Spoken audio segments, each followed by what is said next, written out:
Hey, what's going on? It's Matt Rubush. Happy Wednesday. Today I want to talk about business valuation. Um, I was watching a webinar yesterday. Chad Madden PT. He's got breakthroughptmarketing.com. I just found out about this guy. A little bit of background.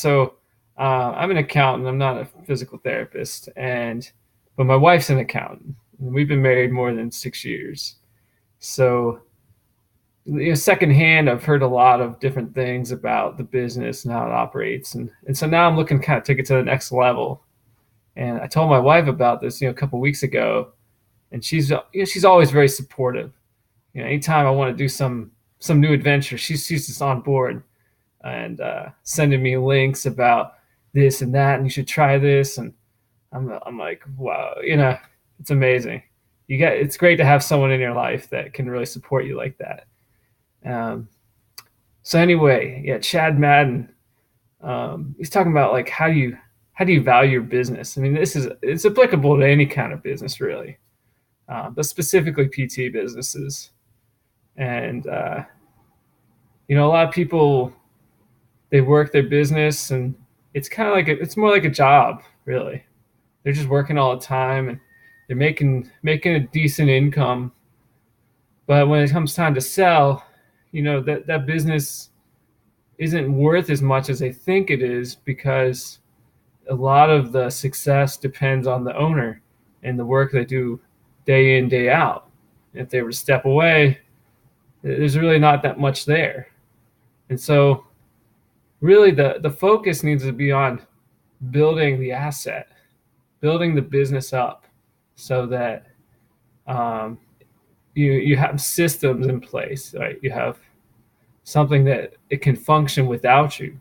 So you can go on vacation, or you can even kind of step away and be in a managerial role.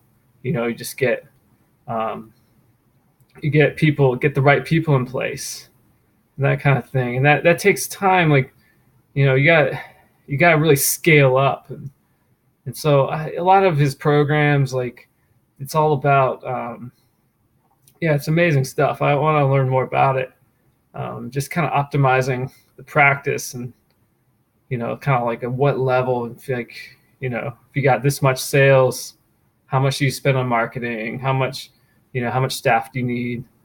That sort of thing. Again, it's applicable to an accounting business, to retail, to anything really.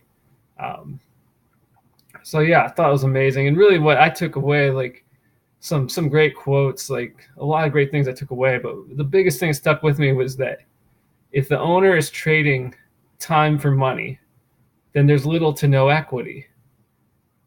And that speaks to kind of what I just said about how everything, if your business just depends on you, then it's not, someone else can't, it's not worth that much. And he had a very simple formula too. He talks about EBITDA, earnings before interest, taxes, depreciation, amortization. EBITDA. I'm sure if you're in the business, you understand that term. Um, so he says really the value of the business is EBITDA times a multiple. And for a smaller practice that isn't as set up with scale and a system and that sort of thing, it's really like a 3 times multiple. So EBITDA times 3 is the valuation. But if you scale up and you start doing more sales and you grow and you have more systems in place, then that valuation becomes like that multiple becomes 5. EBITDA times 5 instead of EBITDA times 3. That's a lot more money.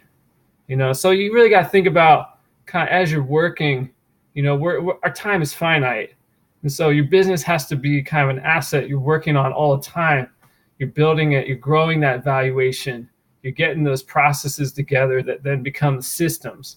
That was another powerful takeaway, that there's not a process is different from a system, right? So a process could be like, he used the example of make peanut butter and jelly sandwiches. So step 1, take the bread.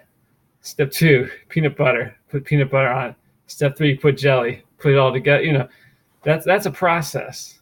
But a system is when you have like 7 processes that all kind of work together. And ultimately, this should work without you. If you want to grow your business, it's got to work without you. You know, there's another great quote that another program I'm doing, where they say, like, if GE can hire a CEO who isn't a founder to run GE, then you can be replaced at your business. Something like that. It's like, you're not. It's not like you're irreplaceable. You really got to think about how you can be replaced, how to make yourself obsolete. Setting up that business properly and making it more valuable. So it's just powerful takeaway. I'm so excited. Today I'm doing a tax planning boot camp. It's happening down in Fort Lauderdale. I'm gonna be streaming it from Raleigh. Got all the textbooks. I'm just consuming all this stuff, man. You gotta grow. You gotta invest in yourself. It's a great feeling.